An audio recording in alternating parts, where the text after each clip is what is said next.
আপনারা জানেন অন্যদিকে পাকিস্তানের অবস্থাও একেবারে বেসামাল, কারণ উত্তর পশ্চিম পাকিস্তান একাধিক জায়গায় ওয়াজিরিস্তান সহ একাধিক জায়গায় সেখানে কিন্তু ক্রমাগত তালিবানি আক্রমণ চলছে এবং বেশ কিছু পাকিস্তানি ল্যান্ড যেখানে তালিবানরা পতাকা উড়িয়ে দিয়েছে।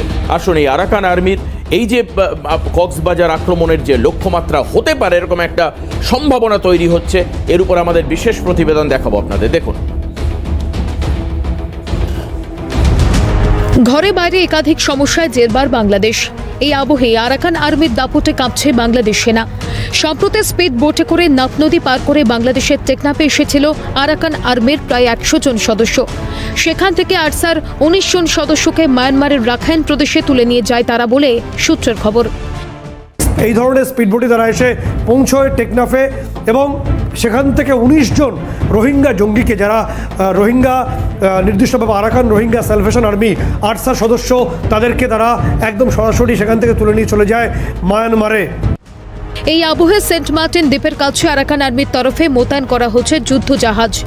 অন্যদিকে বাংলাদেশের কক্সবাজারে বড়সড় অভিযানের পরিকল্পনা করছে আরাকান আর্মি, কারণ কক্সবাজার হল রোহিঙ্গা জঙ্গিদের প্রধান ঘাঁটি। পাক গুপ্তচর সংস্থা আইএসআইয়ের মদতে সেখানে ঘাঁটি গেড়েছেন আরসা প্রধান জন্য। উদ্ভূত পরিস্থিতিতে চট্টগ্রামের পার্বত্য এলাকায় উঠছে বাংলাদেশ বিমান বাহিনীর MI-17 হেলিকপ্টার। পাশাপাশি টেকনাফ এবং নাফ নদীতেও নজরদারি চালাচ্ছে বাংলাদেশ বায়ুসেনা।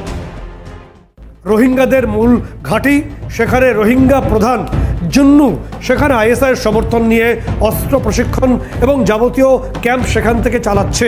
আরাকান আর্মি কিছু আগে যে তথ্য জানাচ্ছে যে টেকনাফের পর এবার তারা অ্যাটাক করতে চলেছে কক্সবাজারে এবং সরাসরি